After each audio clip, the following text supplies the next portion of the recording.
You're saying that wasn't a one-day question. Yeah, it's just not a one-day question. So that's something that's going to take a long time to go through. And, onto the first question that you had asked, where do you start? Yeah, I'm always trying to get my clients to just sit with themselves. Yeah, and so just show some self-respect by doing so. Exactly. And, the thing I tell people is, for somebody who doesn't have a meditation practice, let's go for somebody who's completely asleep, because that's probably... the lesson for that will be the same for people who already have that kind of self-awareness. So the first thing I would start to do basics are always basics. Realize start to take notice when you feel really excited and motivated, and when you feel, oh, my clients are gonna love this. So it's not so much when you feel good or bad. I'm trying to come up with a scenario where it's more distinct. So there can be an excitement where you're really excited, but there can also be a fear-based excitement where you're doing. Yeah, sure. And so there's a level of discernment that you get better at cultivating. So when you are, let's say you have a money fear coming up, and you have a way of making money. So let's say you sell a product or a service or something of that nature. And when you are in your integrity, when you are in your abundance, and you are feeling how powerful your medicine is, and you have full confidence in what you're offering, the way you speak about it and the way you present it is to plant seeds rather than to need someone to react in a certain way to your stuff. So it's not about the result that you get from it, but purely from the medicine that you're able to deliver authentically to your people. And there's an energy with which you can do that. On the flip side, when you are living in that fear of, oh crap, I need to get a couple of sales so I can afford this thing and pay my bills and do all these different things that can come up for people, there's also a different way that you use language. There's a different way that you approach it. There's a different way that you manipulate the situation, trying to get it to come to you. And what you first want to do is take notice to what the difference is between the two within you. There's no right or wrong way to describe it, but it is to say, this is different from this. What do I translate that as? What do I feel through that? And then simply give yourself permission to feel what you're feeling. It literally, I will say, like if I'm feeling anxiety, or if I'm coming up with an ayahuasca ceremony, I don't have anxiety, but when I come up to a ceremony, I get anxiety. Not mental, physically stuff starts to come up. Some people that might be asking a girl out, like, and it doesn't matter. Like it could be just walking up and having a conversation. It could be with your partner asking for something. Mm-hmm. You know, you might just be afraid to ask for a back rub. Yeah. It could be that simple that you can get that. Right? You know, and so if you're afraid you won't be liked by asking that question, that's going to create a conflict within you that you will feel in your body. And so what you want to do when you start to feel that hesitation, or you start to feel that fear, or you start to feel let's say the flow of that effortlessness stops. And what you want to do is literally it takes 30 seconds, 2 minutes. It's no time at all. The problem is we feel like there's less time than we really need. And so you take 30 seconds and you just sit and you say, I give myself permission to feel what I'm feeling. So if you're feeling anxiety, you say, okay, I'm feeling anxiety. I'm feeling this, so I'm allowed to feel this, right? And because the first thing we do is like, I don't want to feel this anxiety, and I need to go to the gym. I need to get rid of this. I need to change my mind. I don't want to be thinking about this anymore. And it's like, no, you are thinking about it. You are feeling this. So the first thing that you can do that's extraordinarily powerful is just say, okay, I am feeling anxiety right now, and then there's a reason for it. So let me just sit with it. I don't need to know the reason right now. It'll come to me when it's meant to. And just say, then find it in your body, because there's always a physical imprint of where you can feel it in your body. Maybe it's pounding in your chest. Maybe it's a hip issue that you're feeling, or maybe you're just feeling a tension in your leg.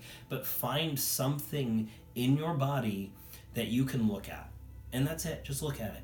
Give yourself permission to feel it and look at the physical sensation of it. And what happens when you do that is it will dissolve within 30 seconds to 2 minutes every single time.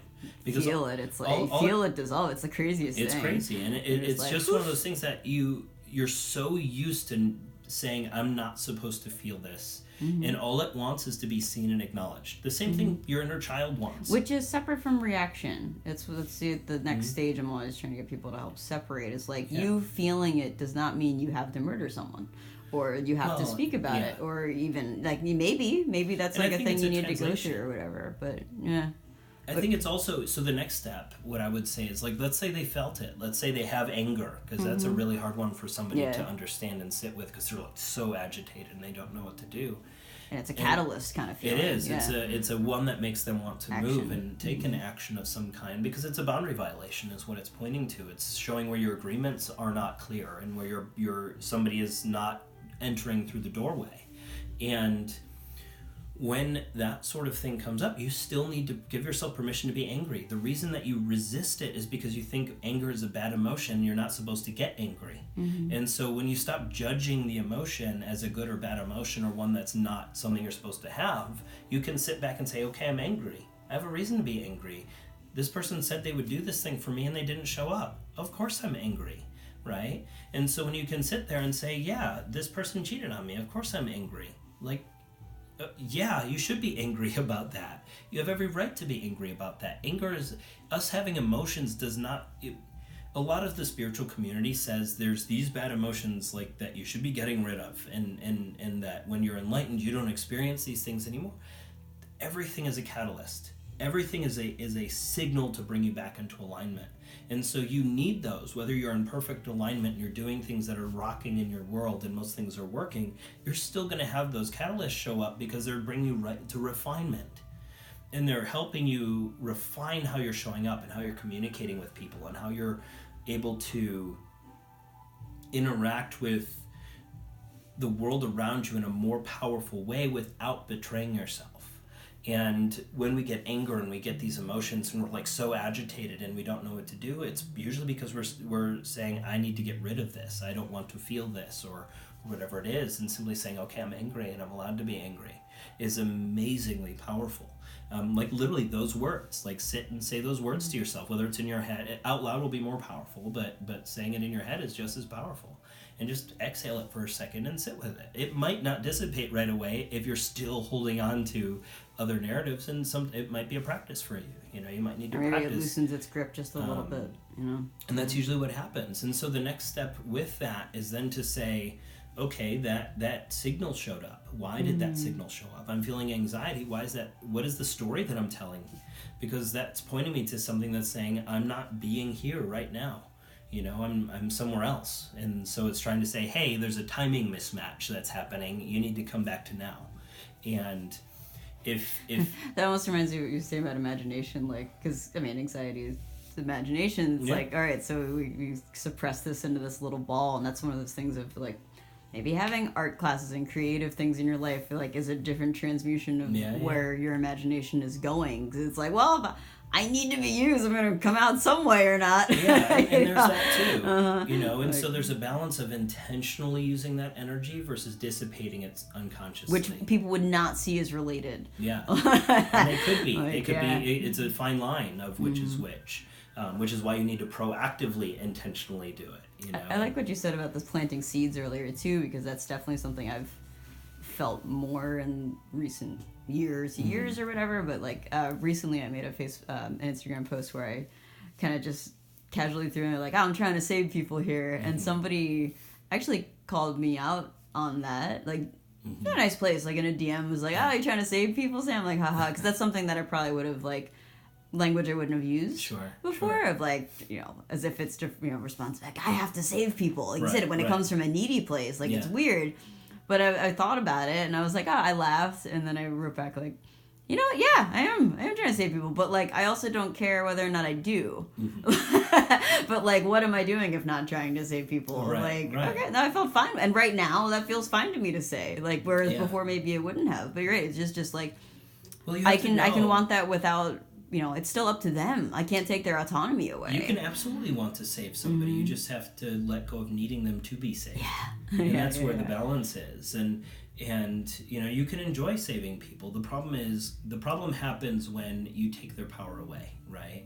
But there are ways of saving people, or allowing catalysts to happen, or allowing the tools to show up. Like, because a lot of people don't know what they don't know. Like, as many people as I've talked to who have zero awareness and tools of these kinds of things, I couldn't expect them to bump into the walls until they found the keyhole to be able to open the door. When you give them the tools, then they can start to make new choices and start to grow.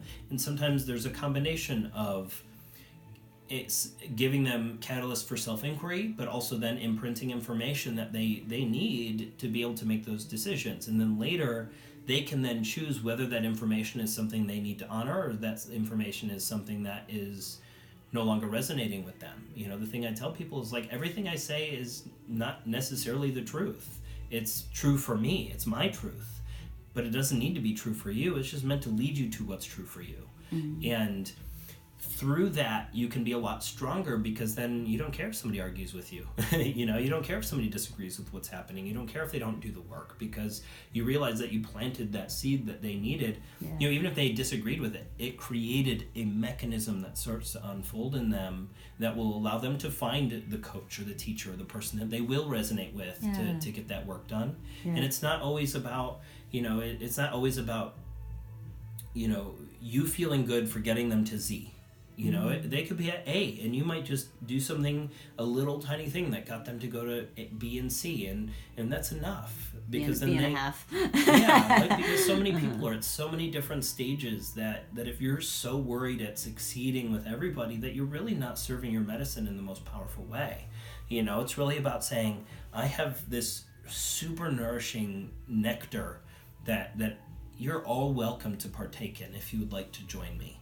But I'm not going to force feed you. I'm just going to offer it to you. And if you would like to share this with me and experience it, and you want to try it and it doesn't taste good, that's fine. I like what you said in your stories recently about how you're you're going to turn the fire up. And that's something that I wish I was braver about currently sometimes, when I sense, like, oh, this person really isn't going to like what I have to say, but I got to say it. I have no fear around that anymore. I think practicing with my parents has been very powerful, because I think with our parents, people are really afraid of showing up differently. And I've had a blessing of not only being able to do ayahuasca and stuff with my parents, but doing a lot of this work. And it was an opportunity for me to realize that even if they don't like what I say, I 100% trust the wisdom that comes through.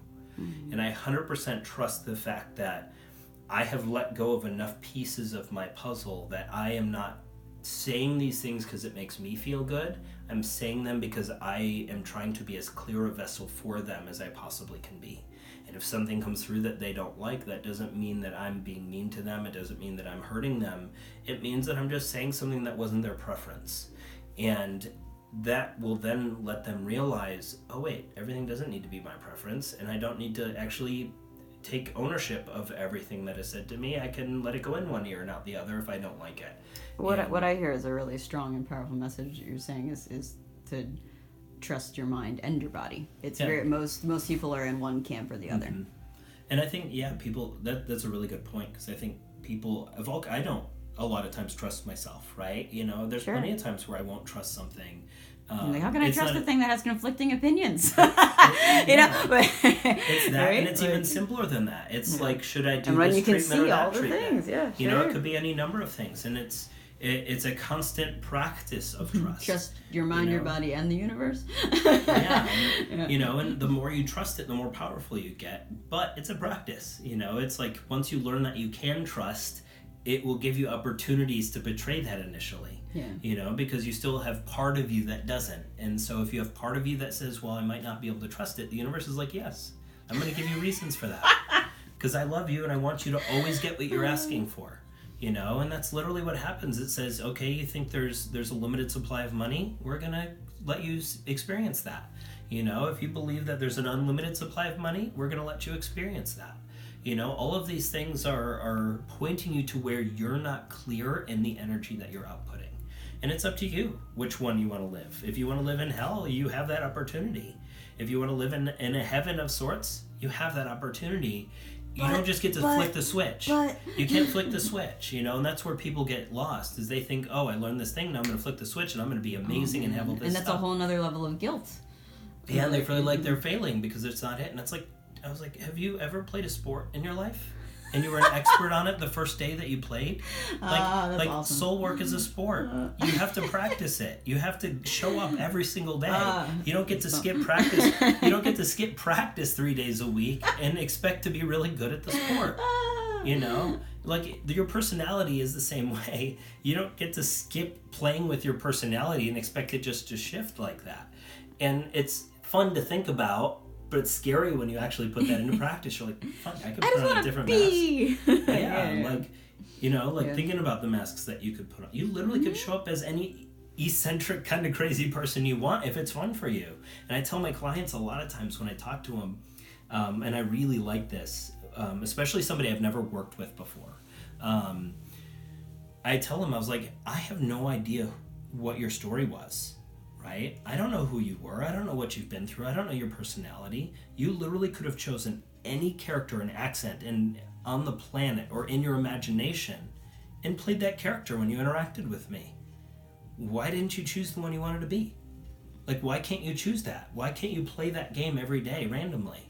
And why can't you look at it as a game where you can put that different mask on and say, try it on. Yeah, try it on. Because who cares if they don't like you? Like, you have literally never talked to them again, and if you choose not to, you won't talk to them after that, right? Or if it's really fun, then you created a new thing that's in alignment with who you wanted to be. But if you spend so much time trying to be what you think someone else wants you to be, you're not able to... One, they don't give a shit. They're not thinking about you. And you're also trying to align with people. If you like cherry flavor and this group likes artificial cherry flavor, and you try to be liked by the people who like artificial cherry flavor, then how are you ever going to get cherry flavor that you actually enjoy? There's a jujitsu analogy in there for me because you're kind of saying the same thing of like, they're both a mask essentially, but one you're choosing like from a positive place and like, let's experiment and do these things, and one is like, okay, I have to hide, so I'm gonna put this mask on. And like in jiu-jitsu, I often talk about like changing a position. Like you want to be the one that chose to change the position, as opposed to like your opponent choosing for you. Right. These things, that's very different. It's like you're in a much more uncomfortable state when you're the one that's getting squashed instead of you choosing to open your guard, for example. Right. These things, It's interesting how many people have come to me who really want to change. They really want to transform, and they keep asking similar questions along their Q&As. And I really like it's an interesting thing because a lot of these same people are not willing to be uncomfortable. Yes. Yeah. And it's not about it's not about suffering. So I'm not saying change requires suffering, but it requires discomfort. And the reason it requires discomfort is because if you are letting go of an old identity, it needs to be peeled away from you. That's uncomfortable. I don't care what it is that is uncomfortable. And it goes back, and then you feel it again.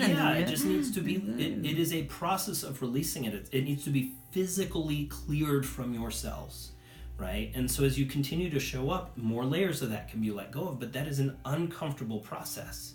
Because this process before is one that you knew.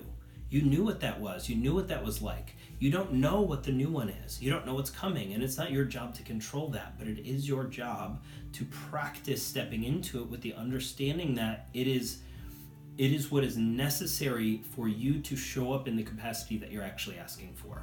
Because you can't keep pouring energy into the old identity and hope that magically the new one will just show up and you'll have a flick of a switch and you'll be able to do that. It is a gradual process and a practice, and if you are looking at it solely at the discomfort that you experience, it's going to make it very difficult for you to move forward. If you appreciate that it is uncomfortable because of growing pains, you had growing pains growing up. You could tolerate them. You dealt with it. You knew it was part of the process of bones growing and your muscles growing and all of these different things happening. You're able People to go normalized it for you. You're able to go to the well. gym and get sore muscles, and your body is probably aching all the time, and you're able to live with that discomfort, which you don't need to do. But you're not willing to live in the story discomfort of the transformation that you're actually asking for. Yeah. So how can you change the I truly narrative think around that it? it's easier to live with the discomfort that they're living with right now. It is, and it's all like when you have done this work and you see it, and you're like, you realize how fun it can be and how exciting it can be. You have to then reorient and realize, there was a point where that was hard. There was a point where I had these blinders on that made it a lot harder for me to see as much as I can see now, and have a little bit of compassion for it. It's not to rescue, it's not to have empathy and sit in what their shit is, but it's a compassion for the fact that what they are having to choose to do is really difficult for them. And it doesn't need to be, it can be easy. Yeah.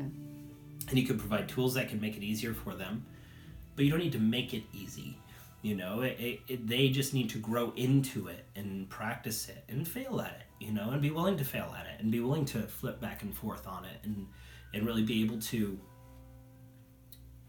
play within that. Because you jump into the new version, you experience this really awesome thing, and you're channeling this wisdom out for your friends, and it really helped them, and it lit you up, and it gave you these ideas that you really wanted to move forward with. And then the next day, you're shut down. And you can't think of anything. And you can't inspire anybody. And the thing I tell people, you just had an immense amount of light come in. All of that light that came in and that wisdom and those things. and that was pouring in and channeling through you and all of this. And what that does is it starts to break debris in your cells. It just starts to shake stuff loose that was caked onto those old identities.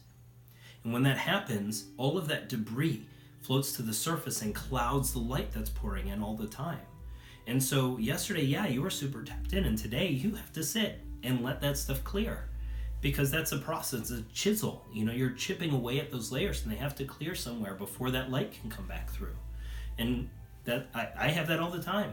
I'll have a day where I'm super tapped in, and I have all these things coming out, and then the next day I cannot think of anything, because I had a big download of stuff shook loose, and it clears, and then the gaps get longer and longer that I can maintain a high level of light before something needs to clear at a deeper level. But it's a rhythm, and we want that rhythm.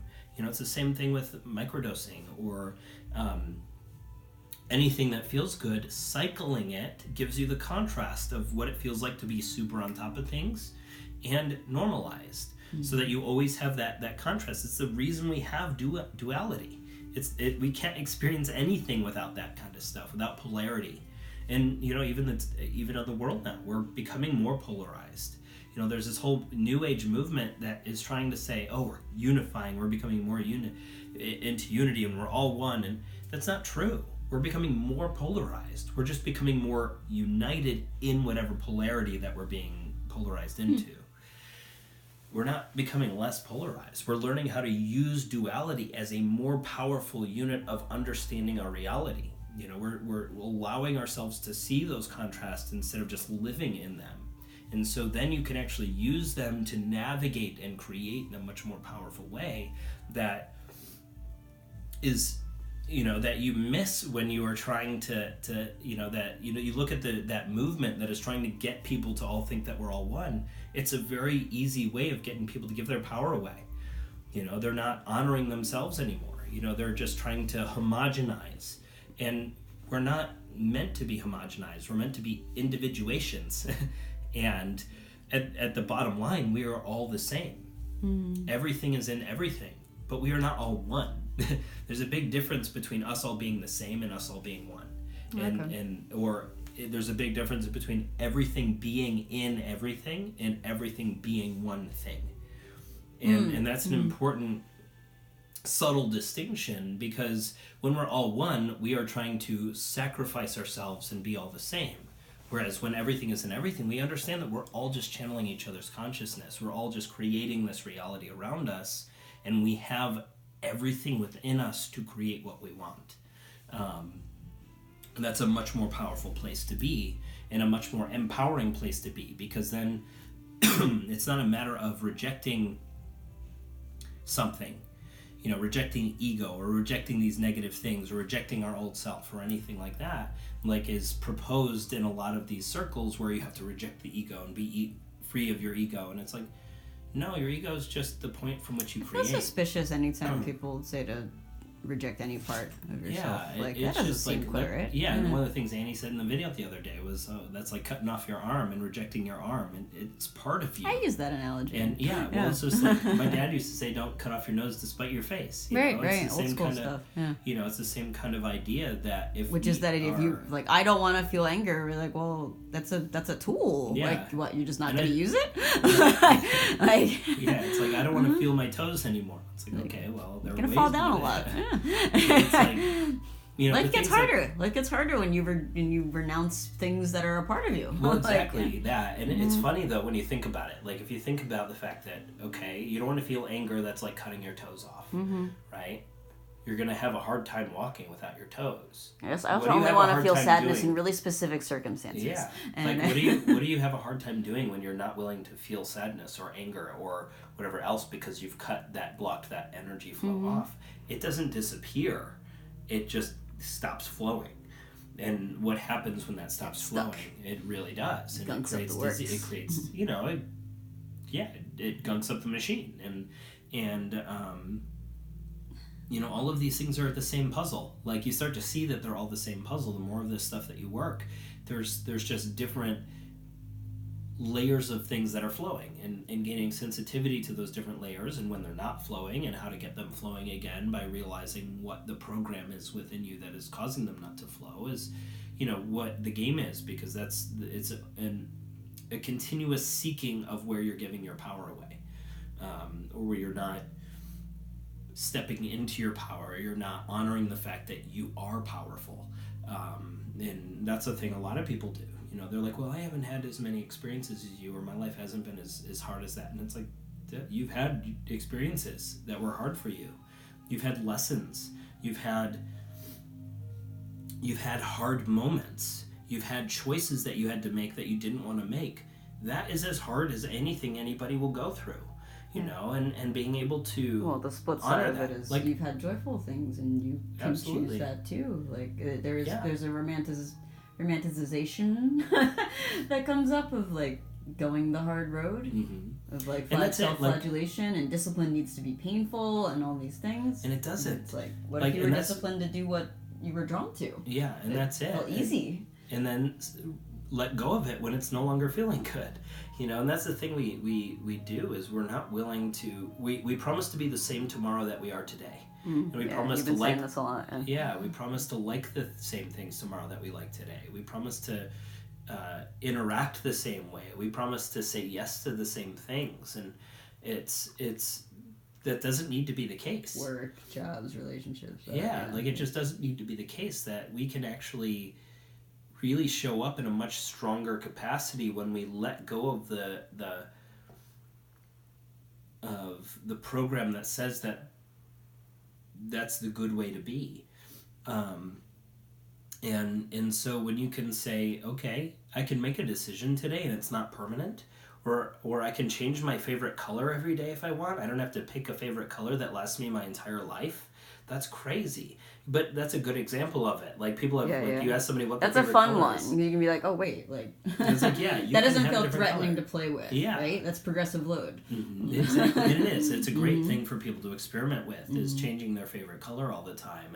And it literally will bleed into everything else in their life, because it's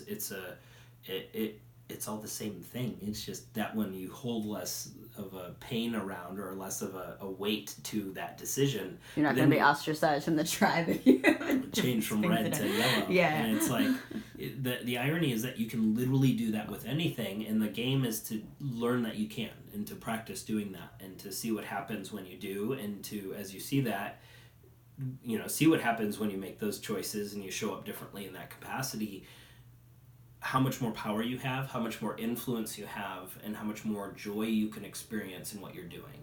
Because then you haven't programmed yourself to believe, oh, I need to suffer until I earn what I'm supposed to be, what I'm asking for.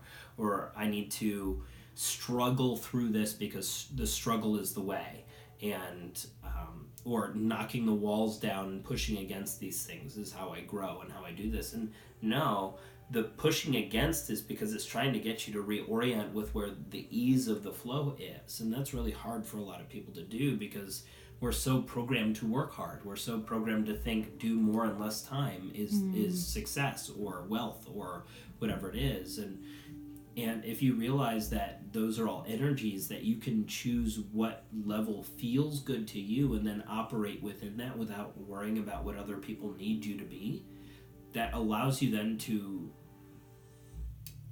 create more distinctly in alignment with the interactions and lifestyles that you're actually trying to incorporate into your life. It's not an easy thing to do necessarily, but it's a thing that becomes really freeing when you are able to recognize where you're living by someone else's standards. And social media is really powerful at programming us to live by someone else's standards, and what we're supposed to be doing and what we're supposed to be posting and how often we're supposed to be posting, and the fears that show up if we're out of sight, out of mind, or the identity that we need to hold, or what is success, or if he has more clients than me, or if all of these different ideas that say this person is successful and this person isn't. These self-reported things. And every single one of those people has their own poison. As successful as some of these people are, and maybe they have 1 million people who buy their program, I guarantee they have other issues where they judge themselves when they look in the mirror somehow, and they have struggles just like you do that may be different than you do, but they are definitely going to have them if they haven't done the work that gives them permission to show up. Isn't it funny how we feel better if we think that other people are suffering too? Like a little bit. It's kind of funny. Well, the reality, I think, is that if we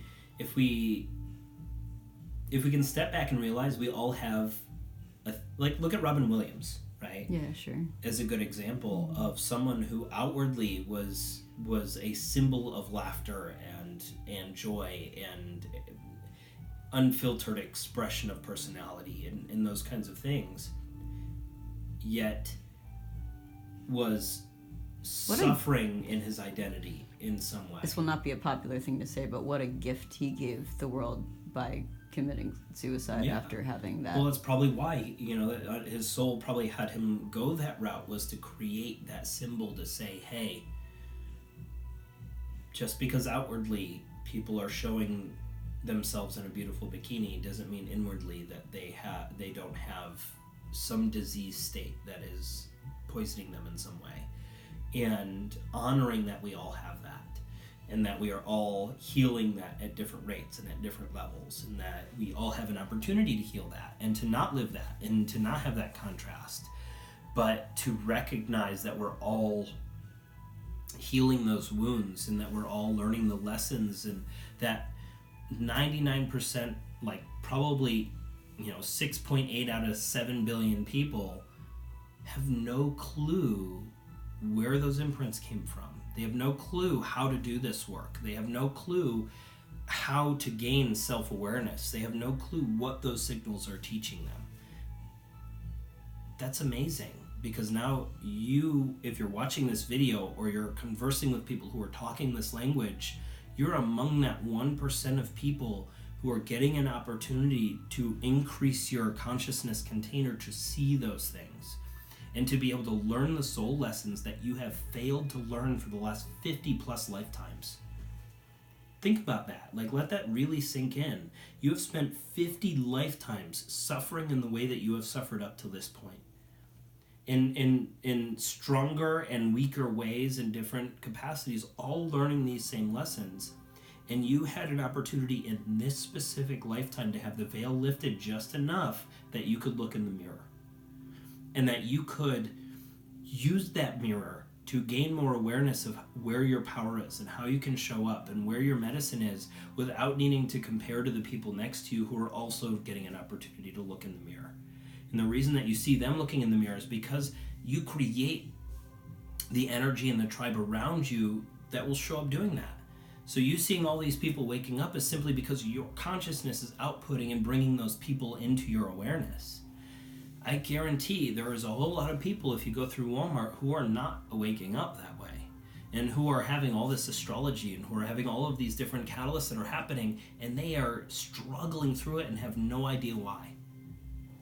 And so count yourselves extraordinarily lucky to be in a place, both in this lifetime and in your experience, where you can learn these lessons and grow from them, even though you had a bunch of stuff that wasn't your preference and that was terrible, even that was traumatizing and that really dimmed your light. You're having an opportunity now to reflect on it and own it and take your power back into it and step up in a way that can be extraordinarily powerful for you, especially stepping into 2020 as like business paradigms are changing and like get rich quick funnel sales methods aren't working anymore because people are tired of them, and now the only way to do it is to build relationships with people. So now you have equal access as anybody else does to build those relationships and to connect with people and to serve your medicine in really powerful ways. And so there's so many tools that are available to get you out of your own way in whatever capacity that you're trying to do.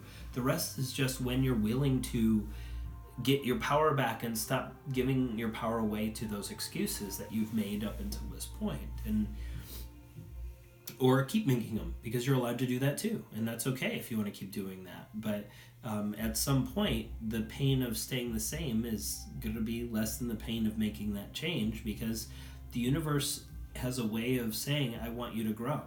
And so at the beginning, when you're bumping into the wall, it's like, I'm going to knock and say, hey, you asked to change this, but if you're not ready yet, you don't have to. And then the next time you bump into the wall, it's like, I'm going to knock a little bit louder and see if you hear me. And then finally, when you haven't heard it long enough, it knocks the door down. You twist an ankle, you get in a car accident, and you have all these things happen that have been like, hey, you've been ignoring this for a while, and I've been telling you that it's been coming up, and you've been saying, well, it's not hurting. I don't have time. I'll stay with it. And so when that happens, eventually it speaks up. And so gaining awareness of what was just spoken to you can be really powerful, because eventually you start to hear the whisper.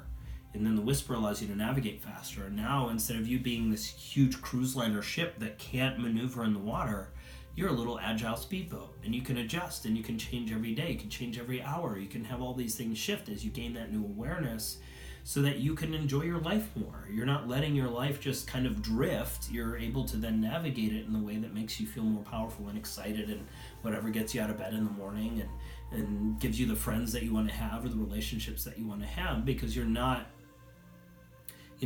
dragging those anchors anymore. You're deciding, okay, it's time to stop dragging those anchors. Let's pull Sometimes those up. I try to force the whisper. I'll see myself doing that. I'm like, I'm listening.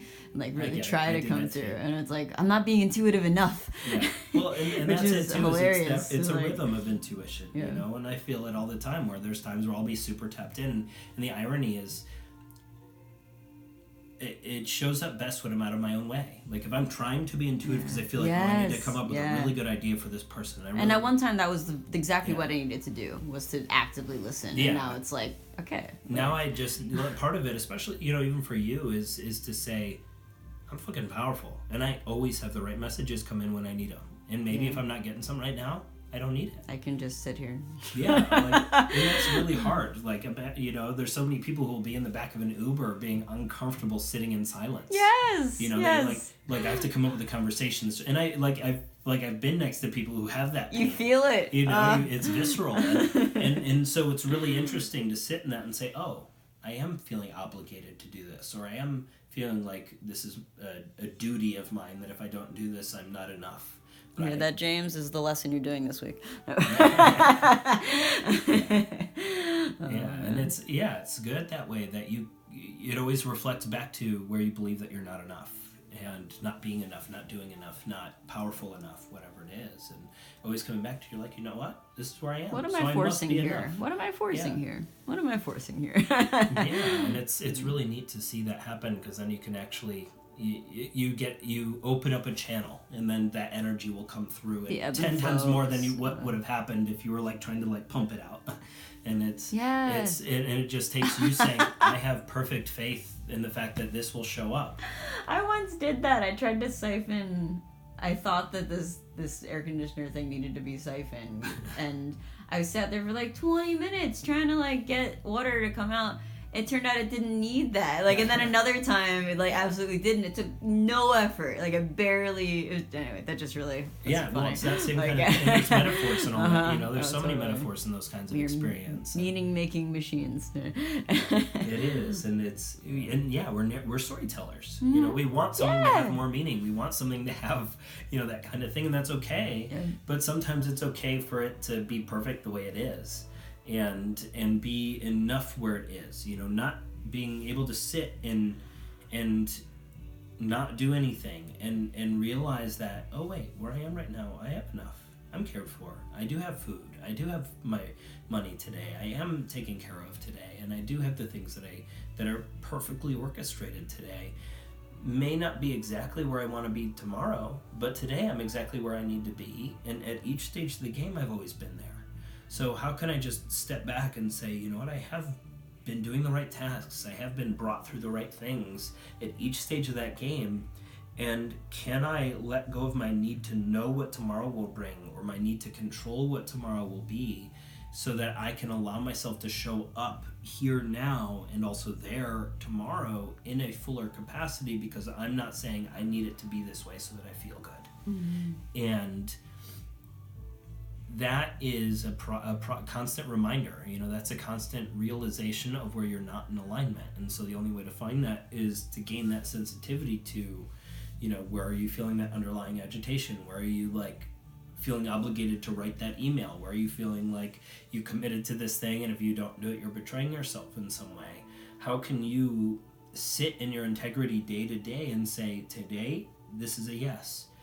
Or yesterday I said yes to this thing, but today, now that I'm in my new shoes today, it doesn't feel like a yes anymore. And not to just advertise for, you know, my services and yours, of course. Like, that's where mentorship and having somebody in your corner, because that's hard. It's hard to hold that for yourself when you have nobody in your life that's like supporting it, or like you feel weird talking about it because you're just starting out. Like, you know, and group coaching, which I'm moving into as well, and I know you are, and like it's so like it's gonna be so powerful for people, because people don't realize, one, they have similar stories. Like, you know, they don't realize they're all going through the same stuff, and they're all healing the same wounds. And the other thing is too, you don't know what you don't know. So if you're just starting this work, no amount of meditation is going to teach you this. Like, you can't just do a guided meditation or do a meditation and expect these wounds to heal, or expect your awareness to change and be able to interact with this stuff better. Mm-hmm. You need somebody who's been through it. You know, you need that well, it certainly helps. And you know, and there's always, can you get somewhere? I'm always weird. I'm always weird to say like, oh, you won't get anywhere. Like, well, it's not to say you won't get. Yeah. So of course, there's always people who can go through those things, and if they have done enough of their own research to understand how those processes work, you can figure stuff out on Google, absolutely. Yeah. You know, by seeing how to do some things. And you can also confuse the shit out of yourself. Yeah. You know, and you can watch a ton of stuff on YouTube with people who are guiding you and start to put pieces together, and you can absolutely gain that your own awareness. But you're still taking an outfit that's sized for someone else and trying to fit it to yourself. Exactly. And that's hard. And that's why a good mentor can not necessarily say, this is what you need to do, and this is what is right, and this is what is wrong, but to say, here are tools with which you can use to gain more clarity on what you're experiencing. Try this. You know, and saying, here is what this could mean. Does this resonate with you? Mm-hmm. You know, and allowing them the power to say, to dance around that, whatever that story is, and start to understand it at a deeper level and say, yeah, this resonates, or no, this doesn't resonate, and be able to grow from that and make the new choices, but also have the support from a coach or a mentor that can hold you accountable for the choices that you're wanting to make. Not to say you have to do this, but to remind you that when you are making an old pattern, just to say that you're acting in a fear right now, is that who you want to show up as, or is this how you want to show up? I'm sure that's And- something you'll be covering in the mentorship group about coaches that, like we talked earlier about, completely owning, like if the client's not getting the results, it must be my fault. Yeah, and I'm the opposite. I'm like, I'm not taking any ownership of my clients. I refuse to take ownership of whether my clients transform or not. Mm-hmm. I'll take ownership if they do, of course, because but no, like I'm not That's going honest. to. But the whole point is to say I cannot make anybody transform. I could be doing incredibly provocative color treatments and nobody gets anything because they're not making new choices. Mm-hmm. I can't make new choices for somebody. I can't reflect on the information that comes up and say They're not a puppet. yeah, like I cannot force somebody to show up differently. I can only give them so much of their power back that they have no choice but to show up. And so that's kind of how I really want to approach it, is to create a community where I can empower people to show up by showing them where their anchors are and teaching them that they are the ones who can remove those. And being able to then show up anchor free. Again, anchors good and bad, right? Anchors are the things that make you feel stable, and then sometimes they hold you back. Yeah, like and so, and you just need to move it sometimes. just gaining, totally. just gaining discernment in which is which for you, then enjoying it, the evolution of it, and being able to create that safe container for people to express themselves and to be able to find what they're wanting to work on and find where the inner messages are and what they're experiencing, because most people have no vocabulary, they have no tools for this. So being able to just say, this is what this could mean, this is what this could mean, this is what this could mean, and then they sit home and saying, oh, I'm feeling anxiety. Oh, now I know that anxiety is because it's I have a fear running that is projecting me into, I'm getting multiple timelines of information that are showing up as chaos, and being able to then have that additional awareness of what that signal can mean in the context of it being a powerful message rather than a I don't want this to happen message, allows them to say, oh, that showed up, I can associate it with this, it's because I'm thinking about this thing and I'm projecting it. Do I need to control that? Painful not controlling it, but I'm going to try not to, right? And so gradually they can start to let go of their need to control things, so they can start to understand better what those things are telling them, and then they have their power. I didn't create that transformation, I just provided the information and the support and the container for them to transform. And that's all that, like if you think about it, that's all the creator does. He's not causing us to transform, he's saying you can transform or not. He's providing a container for us to express ourselves and to have experience, and he gave us our power, we just gave it away. And so in the same way, if we have our people come in, I don't want to take my clients' power away. I want to give them as much power and remind them how much power they have, so that they can then go off and express and experience and do those kinds of things. And I think it takes a lot of practice as a coach to get there, because somebody comes to you and you're trying to, even if it's just like teaching somebody a handstand, you want to create the transformation of no handstand to handstand, and you take an identity of whether you succeed or not realizing that it's 100% up to the client to do the work still. You can't magically get them to do it without the process involved in it, and then teaching your clients that it's not about the result that matters, it's not about the progress that matters, it's about finding process and enjoying the process, because you can't have promise without process. You need to the result is the promise that you're given based on what you're doing. But if you're so focused on being there without being where you are, you're constantly going to be distorting the promise to be something that it's not, because you are simultaneously looking at the promise and saying, I don't have this. And when you do that, the universe says, you're right, you don't have that, and then you won't. Okay? And so if you are able to then say, I don't need the promise of it, I need the process, and to enjoy the process, because the process is refining me into really what I want, even though this is the idea of what I want. When it actually shows up, you'll realize it's way better when you let go of the idea of it and you allow yourself to experience the unfolding of it. And the same thing I tell people about handstands. Having a handstand is not fun. Practicing handstands is fun. Getting it, making progress is fun. once you can hold a 2-minute handstand or a minute handstand, it's like, okay, I can do this, now what? Yeah. Right? You know, you start to have to do other tricks within it. Mm-hmm. And so it's one of those things that's with everything. You know, it's not about just like saying, oh, I'm going to do all the soul work, check it off, and then my life's going to be awesome. It's like, no. It's a process. Enjoy the process, because that's what's fun. The refining of it, the showing up differently, the practicing of it is exciting. And that, trusting that you have tools and that you have resilience and you can move forward, and it's going to be everything. And trust yourself to transform. You know, believe in yourself to be able to, and you know, and be willing to try and see what happens, because so much of it is based on the fear that if you try and fail that you die. Mm-hmm. And they haven't died yet, and if they do, they're probably supposed to. You know, and it's like, you know, like, go for it. You know, don't do stupid stuff, but like, you know, jumping off of buildings and seeing what happens. But there's, you know, there's an intelligent way to progress within the confines of the rules of the universe, and being able to, like, because nothing's permanent, and I think that's where we get stuck, is that nothing is ever permanent. Mm-hmm. Everything's on loan.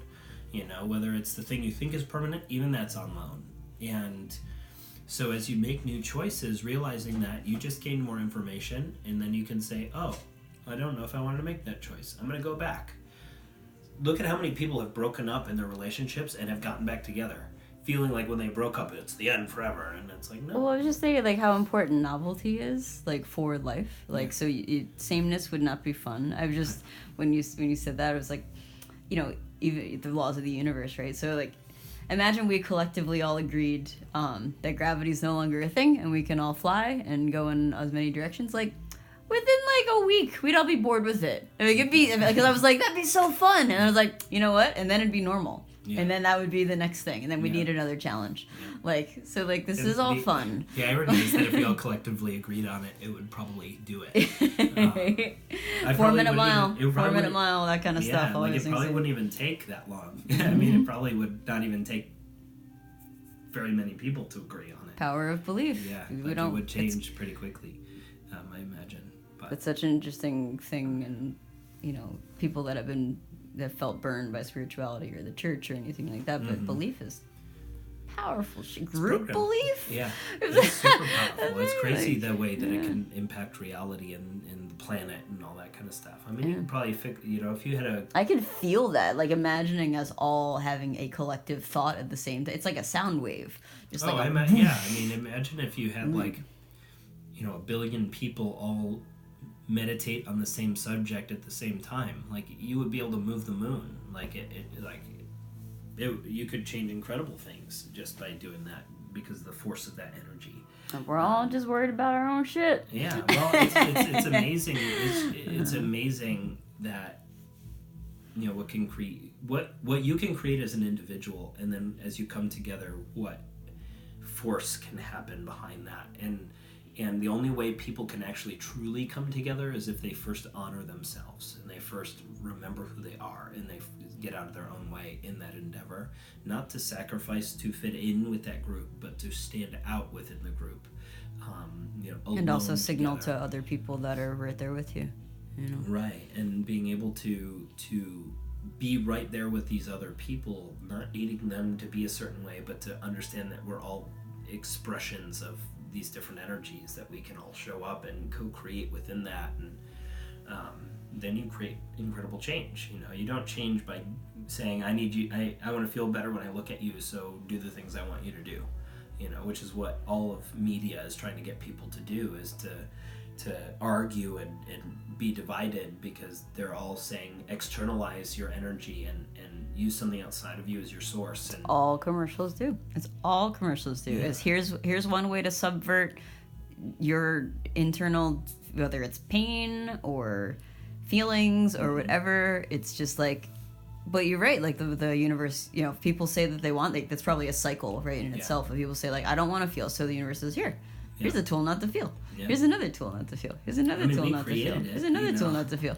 Yeah, we absolutely exactly. created it. You know, all these negative things that happen in the world are just a mirror of our collective consciousness. You know, people have so much stuff being dug up right now, so much turmoil. Of course, stuff on the global scale is going to look that way. Or not, depending on what lens you're looking through. You know, you go back 100, 200 years, we have it a lot better than we did back then by a significant margin. You know, but we're still told through media and whatever else that the world's going to end. It's like, you're just being told that. You're not paying attention. Also, depends on your perspective of that too, right? Of like, all right, well, maybe we had tighter communities back then. Like, what matters to you? Right. You know? Yeah. And maybe some of the disconnect people are feeling with that is just like that. Yeah, it doesn't feel right because it's still going through an externalized lens of like, you know. I think that's probably plenty. Cheers. Where can they find you? Oh, Mintz Flow probably is a good place. Mintz Flow on Instagram. I have YouTube also, but start on Instagram, and then you'll be able to see more of my videos, join my Q&A, and then I'll have some links on my bio to some of the other stuff that I teach. MintzFlow.